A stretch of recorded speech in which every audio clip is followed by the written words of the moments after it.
For the Rams to have any chance of making the playoffs, they have to beat the Raiders on Sunday. Can they do it? That's coming up next on Locked On Rams.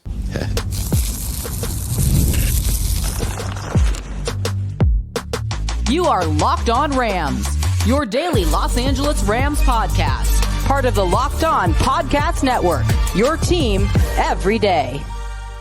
What is up, Ramley, and welcome to another episode of Locked On Rams. My name is Doug McCain. You can follow me on X and Instagram at DMAC_LA, and I'm joined by Locked On Raiders host Q. You can follow him at your boy Q254. Rams fans, definitely give this guy a follow. He's big time. He knows his Raiders, knows his NFL, so definitely give him a follow.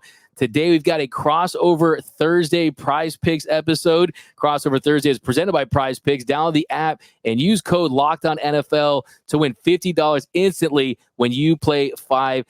We've got a lot to get into on this one. You got two teams reeling, two teams trying to see where the future of their franchise is heading out of a Rams team that's hoping to come out swinging after an early bye. You got a Raiders team that has been in the headlines all week long for Davante Adams, for the Tom Brady ownership. I mean, just what is the pulse of Raider Nation right now? Is there this season, not a lot of optimism based on the quarterback play, based on where they're at, but then you got Tom Brady in the ownership role, Davante Adams is out. Just kind of what's the pulse of Raider Nation right now, Q? Well, offensively, it's, there's life after Davante Adams now. And so a lot of people want to know what it's going to look like. There's some in Raider Nation that the sky has fallen, the season is over, start looking at the draft. Maybe the coach isn't the right coach, the GM's not the right GM. There's some that are extreme one way. There's others that are like, okay, well, there's 6 games in the books. Davante Adams is now in New York. Aiden O'Connell's the quarterback. How are they going to fix what's ailing them, right? And that's kind of where I'm at right now, because their offense has been really nothing. I mean, there's been no rhyme or reason to their offense. They've had a couple good moments here and there, but there's nothing been consistent about their offenses. So for me, that's my big question. How do you figure this out? I suggested to Antonio Pierce earlier this week when we met with them, is there a chance that maybe you put the OC, Luke Getsy, up in the booth? And he said, well, we've talked about it. We haven't made a decision on that. So maybe that's a move that they make. But, so far, it's just, like I said, been a lot of inconsistencies. Even when it's been good, it hasn't been good enough multiple times. So there's a lot of questions about how they're going to get this thing jump-started. Aiden O'Connell obviously did some good things his rookie year that helped Antonio Pierce get the interim job. And then Gardner Minshew wins the starting quarterback job out of training camp and preseason. And it really wasn't like he went into training camp and preseason and just dominated and showed that, okay, he's the guy. It's just neither one of them was, the guy that stood out the most. And so for multiple reasons, Antonio Pierce started Gardner Minshew, but he's gone to Aiden O'Connell, and he said that he expects him to be the guy the rest of the way unless something happens. Like they totally fall off and there's a bunch of terrible play or, of course, injury, which happens across the league. So there's a lot of questions with the Raiders offense, but now this is the first game that's officially life after Davante Adams, even though he hasn't played the last couple games. So we'll see what it looks like. We'll see if a cloud has been lifted off the organization since it's now in their rearview mirror. Yeah, and clearly that's been a little bit of a distraction, of course, all the rumors. I mean, he hasn't played for, since week 3. He's been out with a hamstring injury, so he wasn't in the fold. And then it felt like he slept over at, exactly, right? I feel like he slept over at Aaron Rodgers' house. He appears right behind McAfee in the show. It felt like, okay, he had one foot out the door. He wanted to get out of Las Vegas. And I think the interesting thing, when you look at these two teams, you look at this Rams team heading into this season, you had all the momentum of last year where you won 10 games. You were a surprise playoff team. You almost beat that Lions team on the road in wild card weekend. And then you're heading into this year and you made these signings. You brought Trey White into the fold. Your big offseason signing was Jonah Jackson. You got Cam Curl. And you're optimistic about the season. Puka Nacua, the 5th-round pick. He's this all-world rookie. Cooper Kupp is back healthy. Kyron Williams, this offensive line. But you suffer the injuries to Cooper Kupp and Puka Nacua early. The defense is a situation where you basically have practice squad players as backups trying to be starters in that kind of scenario. But you look at these two teams. The Rams, 3 of their 4 losses were by 1 touchdown or less, right? They could have won these games, and you're looking at close to 500 heading to the bye, feeling better about things, getting healthy. You look at this Raiders team, they trail by 20-plus points in 3 of their last 4 games. And you look at the quarterbacks they face, Andy Dalton, Bo Nix, Justin Fields, right? this version of Matthew Stafford, yes, he's not the spring chicken Matthew Stafford, but you have to feel better about him in those situations. And you talk about the quarterback play for the Raiders. I mean, Gardner Minshew, there was some talk he outplayed Aiden O'Connell during training camp, and he won the job during preseason, but now Aiden O'Connell's back under center. How are you feeling about the quarterback play heading into this one, Q? I mean, it's a big question. I mean, it really is. It's a big question on what it's going to look like. I think that the team around Aiden probably has a lot of confidence in him just because they know what he did last season. And again, he's had one game that he started. That was last week against the Pittsburgh Steelers. And, it looked good in the first drive, right? They went 10 plays, 70 yards and scored a touchdown, took more than 5 minutes off the clock. But then after that, it was 3 plays, 4 plays, 3 plays. And this is all like 6 yards, 9 yards, 8 yards, 4 yards, minus 19. It's just nothing. So he's got to find a way to get into a rhythm, get the playmakers the ball. Brock Bowers is as advertised, the rookie tight end out of Georgia. He's fantastic. But, Jacoby Myers was out last week with a ankle injury. So it looks like maybe on Friday they're going to really see if he can go. He worked off to the side a little bit on Wednesday. So it looks like he's starting to come back. They really need him out there. I mean, with him out there, it gives them a good 1-2 punch. With him not out there, it gives them a 1 punch with Brock Bowers. So guys like Trey Tucker and DJ Turner have to step up. And, I don't know if they're really ready for that role consistently yet. I like Trey Tucker, I should say, a lot, but DJ Turner is really still kind of young in the game when it comes to being a wide receiver. Special teams guy, great, but he's still young in the game when it comes to being a wide receiver. So I think he's still trying to mature. So, we'll see. The quarterback play is a little questionable here and there. And I think a lot of it has to do with the OC. Is he going to dial up the right play calls? Can he set up a play in the first quarter that's going to actually come back later in the fourth quarter to dominate or, play better chess than Sean McVay and the Rams? And we'll see about that. And, the other part about the offense goes directly to the defense. The defense, steps up to the challenge. It stops the opposing team, gets the ball back to the offense. But then, as I mentioned, 3 plays, 4 plays, 3 plays, 4 plays. Then the defense is back on the field, right? And so it's just like there's no continuity. There's no just kind of showcasing and complimenting the defense. And so when they do step up and make some plays, then the offense isn't doing anything. And then all of a sudden, they start to break down a little bit, and that's how the floodgates open. I mean, literally against Pittsburgh, it was 12-7 at halftime. And then you see the final score, 32-13, right? I mean, it's just... Yeah, the big start was the Raiders, too. I mean, versus the Broncos, too, and they had 20 unanswered, right? Right, exactly. That's what I'm saying. So it's just, the defense does a good job, but it hasn't been able to do it all game long throughout the course of these games so far this season. It's gone in spurts, and that was really supposed to be the strength of the team this year, and it hasn't quite done that. Now they're kind of riddled with injuries. Christian Wilkins, he's out, and he was the big ticket free agent that they picked up. Malcolm Kuntz never made it to the regular season. He tore his ACL. Marcus Epps, the safety, is the quarterback of the defense. He tore his ACL, so he's out. You know what I mean? So there's been a lot of injuries, but don't tell Ram fans about injuries, because the Rams have been riddled with injuries as well. Yeah, no doubt about it. And we're going to dive deeper into the matchups that I think will decide this game. But I mean, you look at the Rams, they're 4-3 after bye under Sean McVay. Raiders 5-10 versus teams coming off a bye since 2010. Matthew Stafford's been really good against the Raiders throughout his career. You got to feel good about the Rams heading into this one. Let's just be honest. I mean, this is the Rams season, okay? I mean, your chances of making the playoffs after 1-4 start are extremely bleak as it is, but you lose on Sunday to a Raiders team that's towards the bottom as well. And it's about, okay, who are the guys moving forward, right? It's about just purely evaluating talent, looking about your place in the draft. But do want to talk to you about Antonio Pierce coming up, and the honeymoon phase is over with Antonio Pierce. We're going to continue to dive into this matchup. That's coming up next on the crossover edition of Locked On Rams and Locked On Raiders. Okay, so I'm excited to talk about Arena Club. For most of us that like collecting cards, the idea of spending $2,000 or more on a Luka, Ellie, or Mahomes rookie card just isn't in the cards. I love collecting, but that's some serious money to drop. Thanks to slab packs from arenaclub.com, now it's possible to score gem mints for a fraction of their retail price.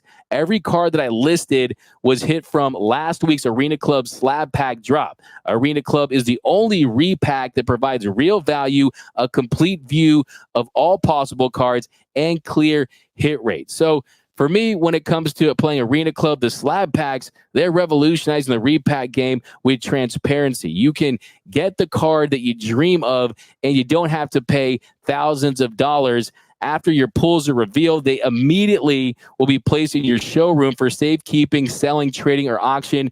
The Arena Club grading process is accurate, fast, and transparent with a full grade rationale provided an explanation of how your card was scored. Whether you're buying, selling, trading, or displaying, Arena Club is the card collecting platform you have to check out. Right now, you can get 10% off your first slab pack or card purchase by going to arenaclub.com/LockedOnNFL and use code LockedOnNFL. That's arenaclub.com/LockedOnNFL, code LockedOnNFL for 10% off your first purchase.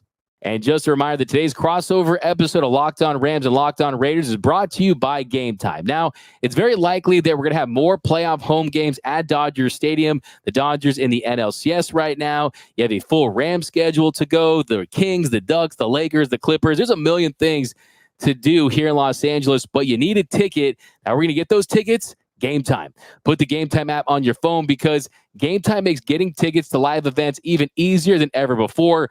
Gametime takes all the fluff away to show you only the incredible deals on great seats. So you don't have to waste your time looking at thousands of tickets. You want to go see playoff baseball? Gametime has you covered. And the closer you get to Gametime, the actual Gametime, the lower the prices are going to get.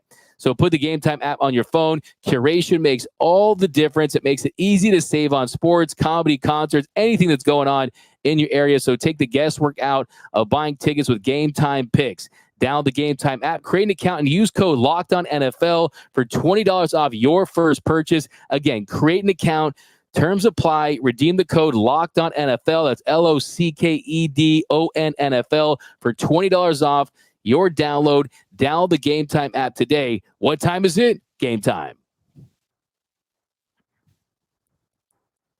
And we are off and running here on this crossover edition of Locked On Rams and Locked On Raiders. I want to give a shout out to those everyday listeners out there. We can't thank you enough watching and listening to every single episode of Locked On Rams and Locked On Raiders, Monday through Friday. Subscribe over on YouTube. If you haven't subscribed to the pod, definitely do that. But yeah, thanks to those everyday listeners. We can't tell how much we appreciate you. Now, Q, in our second segment, I always find it fascinating anytime you get a interim coach that wins over the locker room, has success, and then the front office buys into it and gives that guy the job. And we saw what Antonio Pierce did last season. He had a 5-4 finish in 2023 after Josh McDaniels was fired. And then now you're a year later, if the team's at 2-4, you had that whole business decision thing that I don't know if that rubbed the players the wrong way, but just kind of what's the temperature of Antonio Pierce right now? And is the honeymoon phase over? Are some people starting to question him as the head coach, or just kind of where do you think he stands right now as the Raiders HC? I mean, yeah, the honeymoon phase is definitely over. I mean, that's one of those things. Once you become the full-time head coach, it's all on you, everything. I mean, it's easy to be the substitute teacher. It's hard to be the full-time teacher, right? So that's who he was last year. So now he's learning. He's made some mistakes. I think he would admit that he's probably made mistakes, some misquotes that he had through the media and some of the business decisions. Maybe that was something that he shouldn't have said. I don't think it was a coincidence that after he made that business decision comment, Davante Adams never played for the Raiders again, never played another snap. I don't think that was a coincidence, right? And so, but he does his things his way. That's what everyone loved about him last season when he was the interim head coach, and he's going to continue to do that. So, he's going through the players that want to be there, guys that don't want to be there, like a Davante, are now in New York, right? I mean, so it's just kind of the nature of the beast. But he's learning on the fly. He's got a lot of experienced head coaches around him, so he's trying to lean on them a little bit, but. I mean, it's just kind of what it is. When you're in the NFL, it's very hard to win. And especially when you don't have very much experience, it's really hard to, really be that guy. But he's working it out. We'll see what it looks like when it's all said and done. I believe that he'll, be around for at least a couple years. But at the same time, it's a production-based business, as he tells us all the time.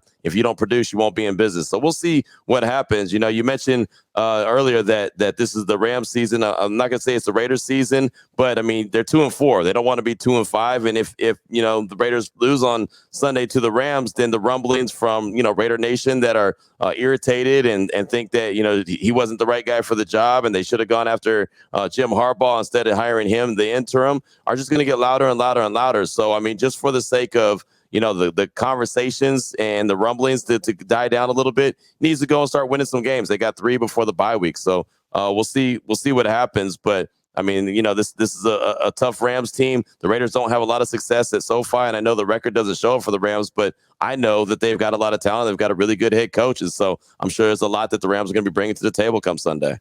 Yeah, the truth of the matter is when you have a head coach like Sean McVay, a quarterback like Matthew Stafford, you always have a chance to win. It's just about finding a way to have this defense keep the opponents at bay. And if you look at the Packers game, 2 turnovers, both those turnovers led to touchdown against the Packers. So kind of limiting that. But as far as the biggest storyline in Rams land right now is, will Cooper Kupp be active? Will he be back?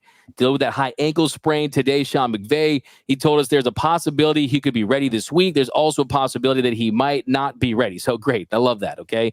But I mean, look, the truth of the matter is you got a short week. You're playing on TNF the following week against the Vikings. Do you rush him back? You got 2 games on turf. There's that to consider. I think when you think about where this Rams team is, one of the big issues, it's been an issue for more than a year now, is their red zone efficiency, their red zone scoring. They're 24th in the National Football League. You look at your Raiders, they're 7th. I mean, surprisingly high in that category. And having Cooper Kupp, someone that can really have that chemistry with Matthew Stafford. You can use him on jet sweeps. You use on, the back shoulder fade, kind of a controversial play of the effectiveness of it. When it comes to Stafford and Kupp, it's an extremely effective weapon for this team. And just having that security blanket to go to, if Cooper Kupp is back, that's going to change the dynamic of this offense. Because the truth of the matter is yes, these guys have performed well when you consider where they're at. But you look at Jordan Whittington. He's a rookie out of Texas. Tutu Atwell, he's still trying to find his way in the NFL. I think one of the interesting matchups in this game is with Devontae Adams out. I mean, you look at your boy, Brock Bowers. I mean, I looked up his stat today, was pretty mind-blowing when it came to Brock Bowers and how many times he's been targeted. I mean, he leads all tight ends with 37 catches, and that's 9 more than anyone else at the position, 384 yards. That's 80 more yards than anyone at the position. You have to assume that he's going to get more targets, and he's going to be a focal point of the offense. On the flip side, one of the big offseason acquisitions for the Rams was Colby Parkinson, and Colby Parkinson just has not performed like we had hoped for the Rams this season. He's led the team in targets, but still hasn't really stepped up and been that red zone threat that we had hoped it would be. But what do you expect from Brock Bowers in this one? And do you expect his targets to go way up with Devontae in New York? Yeah, man, I definitely expect Brock Bowers to always be a focal point of the team. Even when Devontae was there, he was still going to be a big focus. I mean, there was a reason why Tom Telesco went out there and made the move for him. The question is how the opposing defenses are always going to play him, and now they're going to shadow him as the real deal number 1 guy. That's why I mentioned earlier, Jacoby Myers, if he comes back, that'll help out everybody because that'll take a little bit of attention away from Brock Bowers. He's going to get all the attention now, but Jacoby Myers is really good as well, so he's a really good compliment. So I think that if the Raiders could get him back, that would be big. But I did want to throw it to you and ask, with Brock Bowers being the guy that he is, as you know, you just rattled off the numbers, how do you see the Rams defending him? What's the game plan? How do they, deploy a way to try to slow him down? Yeah, with the Rams this season, kind of their weakest spot really has been their inside linebacker play. I mean, Jacob Hummel, hopefully you see him get an opportunity, but the truth of the matter is that's definitely an area where you're going to see Chris Shula. He likes to use the star role, the slot defender in there, and a guy like Quint Lake trying to neutralize him. But the truth about this Rams defense is it's kind of the cliche, the bend but don't break, trying to keep guys in front of them. But unfortunately, it's been more breaking than bending really this season. When it comes to Brock Bowers, we've seen opposing teams really take advantage with their tight end play, especially out over the middle. So it's definitely going to be a major challenge. And then I think, too, you look at the rushing game. I mean, I think the running game between both teams, that's the biggest factor in this one. Because, I mean, one of the things that this Rams team has struggled with is stopping the run all season long. They've allowed more rushing yards per game, also most yards per pass attempt per game. And you look at how inept they've been. I mean, they've given up 157.6 rushing yards per game, right? And you look at this Raiders team, Raiders can't really struggle, right? I mean, the second worst in the NFL. Right. So exactly. If you can't stop this Raiders rushing attack, then you're not going to stop anyone. So I'm hoping that that's the area where the Rams will, for the first time this season, have some success. But a guy like Bowers, it's kind of one of those things where he's so talented. It's just about minimizing and limiting the damage. And that's kind of been Chris Shula and the Rams' MO all season long. But what really scares me is how the Rams defended the Packers tight end Tucker Kraft a couple weeks ago. I mean, a 66-yard touchdown. Trey White got absolutely roasted and cooked on that one. But they actually have improved since Darius Williams has been back, since Kobe Durant has done a better job on the boundary. So really, the secondary has been a weakness, but last couple weeks it has improved with the return of Darius Williams. But it's a tough task to try to defend that guy.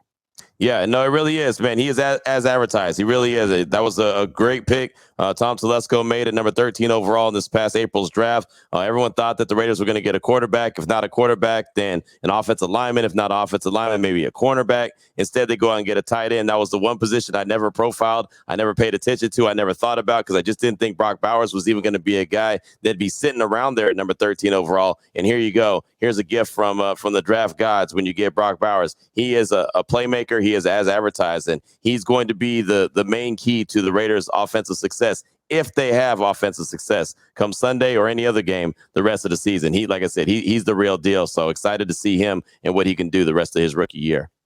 Yeah, just what makes him such a matchup nightmare is just the fact that, I mean, you can line up anywhere on the field, right, and he can be dynamic and he can make a play from there. So, yeah, I mean, you look at what he's on pace for. You don't want a linebacker to line up across from him because he's faster than the linebacker. You don't want a corner to line up against him because he's stronger than him. So, you know what I mean? It's like when he gets the ball in his hands, he does a lot of really good things with it afterwards. So that's always what is so fun to see. And I don't even think that the Raiders have started to use him as much as they should. Like, we haven't seen the jet sweeps consistently to him. We've seen him line up in the backfield a couple times, but he can line up outside. He can line up tight. He can line up like a traditional tight end. He blocks a little bit. I mean, there's so many different things that you could do with him. And I think that the Raiders are still trying to figure out exactly what he can do. But I can tell you right now, he could do a little bit of everything. Actually, I think he could do a lot of everything. Yeah, it's like, hey, is Brock Bowers a great tight end? Is he a great wide receiver? Is he this? The answer is just yes across the board, right? Great football it's a one-word yes, right? So I'm excited to watch him in action. I mean, I dedicated a couple episodes this offseason to try to go after Brock Bowers. There's actually some rumors that the Rams were interested in trading up for him. I think there were some rumors, too, that the Raiders were trying to trade up for one of the big three quarterbacks if they could get him. They didn't kind of like that next tier, but still, I think you end up with the right guy, and that's definitely a building block for your future. But coming up next, we're going to continue to break down this Rams-Raiders Sunday game. By the way, you hate to see it. It's going to be a lot of silver and black. Right now, it's projected that there's going to be more silver and black than Rams horns and Rams fans in the SoFi Stadium on Sunday, but still it should be a good one. But we're going to continue to break it down. That's coming up next on Locked On Rams and Locked On Raiders. Okay, let's talk about FanDuel NFL fans. Now, you can start the season with a big return on FanDuel, of course, America's #1 sportsbook. Now, if you get a hunch in the middle of the game and you think now may not be a bad time to get in there and check out all the latest stats, you can view live play-by-play, and of course, there's so much more on the same page where you're placing your bets. So we're going to get you started at FanDuel with $200 in bonus bets. That's guaranteed when you play your first $5 bet. Let me say that again. $200 in bonus bets guaranteed when you place your first $5 bet. Now, let's take a look at what's going on with the Rams and what's going on with their game against the Raiders this weekend. The Rams are a -225, so the Rams are a favorite for the first time in a while coming into a game, and the over-under is 44. All that stuff and so much more is available over at FanDuel, and it's the perfect app. It's the perfect betting app. You got to go to FanDuel.com, download the FanDuel app on your phone, and they're going to get you started with $200 in bonus bets guaranteed. That's $200 in bonus bucks guaranteed when you place your first $5 bet. And welcome back to a crossover edition of Locked On Rams and Locked On Raiders. Here in our third segment, some more keys to the game. Q, what is your biggest key for the Raiders winning on Sunday? Well, look, I look at it like this. I got three big things that I think that the Raiders have to do. I like to call these things non-negotiables that they have to do to have an opportunity to win this game on Sunday. And it's funny, usually I can really, get deep into the weeds and into the woods when it comes to all these different things, but the Raiders haven't been doing the basics very good. right? Right now, they lead the league in missed tackles. So the number one thing they have to do is they have to limit their missed tackles. They really do. They have to be sure tacklers. They did a really good job in the first half against Pittsburgh last week and not so much in the second half. They struggled in the second half, and, so that just kind of opened up the floodgates. And again, it was a 12-7 score at halftime, and it ends up being 32-13 when it's all said and done. So you can see that the wheels fell off coming up in the second half. So tackling is a must. They also must create a couple turnovers. Their offense is just not good enough. I would be lying to you if I said it was, and I'm not going to do that to you, right? The offense is not good enough to sustain drives up and down the field. I had it written down somewhere. Matter of fact, I think I have it over here somewhere. Where is it? Check this out real quick. First drive of the game against Pittsburgh, 10 plays, 70 yards, took 5 minutes off the clock, touchdown. Rest of the first half, 3 plays, 6 yards, punt. 3 plays, 9 yards, punt. 4 plays, 14 yards, fumble. 5 plays, 18 yards, halftime. They're not good enough to sustain drives consistently, right? They had 2 10-play drives the whole game last week against Pittsburgh. So they've got to have a couple short fields so they can go 5 or 6 plays, but get into the end zone. So it's going to be up to the defense to create a couple turnovers, get the ball to them in a favorable position, maybe even in plus territory, and be able to go and score like that and just take advantage of, like I said, a short field. So you got to tackle, you got to have the short tackling, you got to create a couple turnovers. And offensively, you've got to get the ball to the playmakers' hands, but you've got to have, some consistency when it comes to, Brock Bowers. And really, I guess I should take it back to, you got to establish some kind of run game. Like you mentioned, the Rams aren't good at stopping the run. The Raiders have only gone over 100 yards, one time this season? That was against, who was that against? That was, against Cleveland. They went for 152 yards against Cleveland. That's the only game. So they've got to get some kind of run game going. So tackle, create a couple turnovers, establish the run game, and see where they can go from there. But the offense has been on the struggle bus all season long. I'd like to see them get off that bus and show some kind of life and some consistency throughout the course of the game. Yeah, I think on the takeover topic, the Rams bottom third in the league when it comes to takeaways, and this is a Raiders team. They have the most takeaways and the fewest takeaways. I mean, they have the most giveaways and the fewest takeaways in the NFL. They've taken the ball away just twice all season. That's the fewest in the league. Is also given away 12 times. That's more than every team in the National Football League. They have a minus 10 turnover differential, and that's 3 worse than any team in the NFL. So it's another thing, just like we're talking about the rushing topic. If you're not going to take away against the Raiders, who are you going to do it against? If you're not going to stop the rush against the Raiders, who are you going to do it against? I mean, this really should be the ultimate, okay, let's go in there at home at SoFi Stadium and win this game and try to make something of this season. Take it game by game and view this as, okay, win today, get healthy, just like that, try to get to 500 and make something of this season. Another thing we want to see is, look, Matthew Stafford, 3 touchdowns, 3 interceptions. Yes, he can still make all the throws. You see the arm talent, the big time throws. You see the arm angles doing what they do with Stafford. He can still make all the throws, but one, he's kind of going toward butter knives a little bit when it comes to the receiving core, the tight end that really hasn't played up to expectations. I think you need to see a signature Matthew Stafford performance like we saw last year after the bye week, where he really got things going. Him and Kyron Williams really led this team to the postseason, as well as a defense that stepped their way up. Man, I wish Aaron Donald would come back. Miss that guy so much. I mean, if you're watching this, AD, it's not too late, man. We need you back.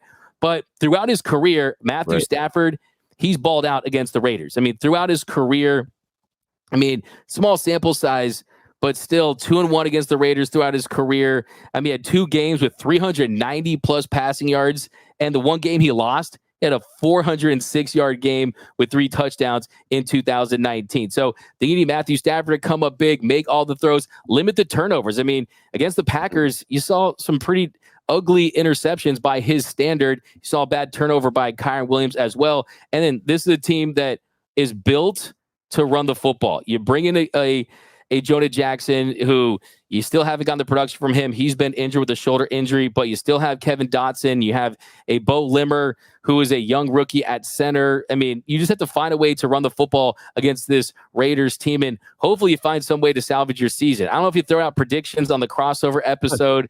I mean, you can't wait for that, right? No prediction. I'm not going to throw out a prediction on you. I have no idea what to expect. I would be lying to you if I told you what I have to expect. And it's funny, I've been doing this for a long time. I feel like I have a really good idea of who this Raiders team is each and every year. this year, the last handful of games, I really haven't had any idea what to expect game in and game out, which I hate that that's the case, but they have not established who their identity is, who they are as a team. So I really don't know like what they do really well as of yet. So it's like, I can't say, well, I know that they're going to run the rock really well, or they're going to pass the ball really well. Brock Bowers is going to go off. Like, I just don't know what to expect game in and game out. I hate that that's the case, but that's the case. Yeah, no, that's the case for this side too. I mean, we kind of go into every week feeling somewhat optimistic, but I think that another thing you want to look at is, can this Rams defense finish? I mean, this team struggled to finish in the red zone, finish halves. I mean, everything you can look at, it's about finishing. And one thing you want to see on Sunday is you want to get home. The Rams are 5th in the National Football League in pressure rate, but they also have the 5th fewest sacks in the NFL. So you can apply that pressure. They're proving to do that with Jared Verse and Brady Fisk. They're the top 2 rookies when it comes to generating pressure, but you got to get home and get some sacks, and hopefully we see that on Sunday as well. So, yeah, I mean, look, this is a game where when the Raiders come to Los Angeles, let's be honest, it means something. It's special. Yeah. Because this town has a lot of Raiders fans, lots of Rams fans as well. The fan base is continuing to grow. But, I mean, when the Cowboys, the 49ers, or any of these teams come to town, it's the Raiders that have the deepest roots in this town. So it definitely means something. And, you know, I am reminded of the great Baker Mayfield moment. He hops off the plane and just beats the Raiders, right, in that down season. I mean, of course. I mean, so hopefully I'm hoping that beating the Raiders this year won't be one of the only Rams highlights for the 2024 season. Hopefully there's much more than that. But to sit here and say, oh, I'm fully confident the Rams are going to steamroll this Raiders team and get back on track, I'd be lying to you, right? So I am expecting this team with Sean McVay after a bye week to come out swinging and executing well. I think if Cooper Kupp does play, it will definitely bring a nice charge to this offense. And these rookies are only getting better. I do like the Rams to win this one. That's how I feel right now. I'll throw out the score prediction on Friday's show, but I got the Rams winning this one. But hey, to say I feel good about that, I'd be lying. Yeah, I hear you. Believe me, I hear you. It's a tough call, man. I mean, neither one of these teams are stellar. They're not just lighting it up right now so far in the season. They both need a win. So, yeah, I'm just hoping that the Raiders go out there and put their best effort on the field. And if they do that and they play a pretty clean game, I feel confident that they can go and win a game. But like I said, when I went back to the keys to what I had, those are the non-negotiables that they have to have. If they do that, they give themselves a chance. And that's not guaranteeing a dub. But if they do the non-negotiables, at least I'll put them in a better position. For sure. Real quick, I mean, I can't let you out of here without getting your take on Tom Brady getting that ownership stake. I mean, how do you feel good about that? I mean, do you want to see him starting on Sunday? I mean, just how do you feel about Brady joining the Raiders Nation like that? Yeah, it's interesting. It really is, because he's a minority owner, and it's very rare that minority owners are celebrated like the Raiders are celebrating him, right? I mean, I was at the facility on Wednesday, and he arrived there on Wednesday, and I mean, the whole building had, everyone came out of their offices, and they all greeted him right there in the lobby, and he's on the microphone talking to everybody, and there's reports that he's going to have more than just a minority stake in the team, as far as he's going to have some kind of decision-making power, which is interesting because he's a minority owner. So I don't know what his role is going to be defined. I'm waiting to hear from somebody official that has the power to say what he's going to do or what he can't do. I also want to see how it works with his Fox broadcasting duties, because there's so many rules that he can't really do that broadcasting job the way that he should. And we're in the business. We know how much it takes as far as research and sitting down with coaches and players and going to the facility and observing practices. And if he can't do that, can he really do his job to the level of an A-list guy, which he's on the A team for Fox? So there's a lot that goes into that. I'm still kind of in the wait and see. I don't think it can hurt the organization that he's, a minority owner. I just don't know how much it's going to help the organization moving forward. So I'm kind of in a wait and see mode when it comes to Tom Brady as part owner of the Silver and Black. Yeah, it's like something where you see it and you're kind of excited about. I mean, it's just kind of cool just in general. But then you read about he's not permitted to attend in-person or online broadcast production meetings. You might have access to team facilities, players or coaches. You can't publicly criticize officials. So it's going to be interesting to see how this affects his broadcasting duties, which he's still getting used to. I mean, guys like Collinsworth and all the broadcasters, they go to practice and they're talking to people. So it's really interesting to see that. But hey, look, man, you finally got a winning quarterback with the Raiders right now in Tom Brady. You got to feel good about that. So got to feel bad. But what is my take on that? the tuck rule still pisses me off. Okay. And yeah. I would have to get him to say something about that. You know what I'm saying? Like, apparently he has. Someone said that he's, I think Mark Davis said that he admitted that it was a fumble, but I mean, that's great. That's great now. And look, to be fair to him, it wasn't his fault the officials called it bad. I mean, it was a terrible call by the officials. But just of all teams, that's the team that he ends up on. I mean, that really sparked the run, but still, we all know the truth about that. But that's going to do it for this crossover edition of Locked On Rams and Locked On Raiders. Definitely, if you haven't yet, go follow your boy Q254 over on the X. You can follow me at DMAC_LA. And remember, whose house? It's Locked On Rams house and Locked On Raiders.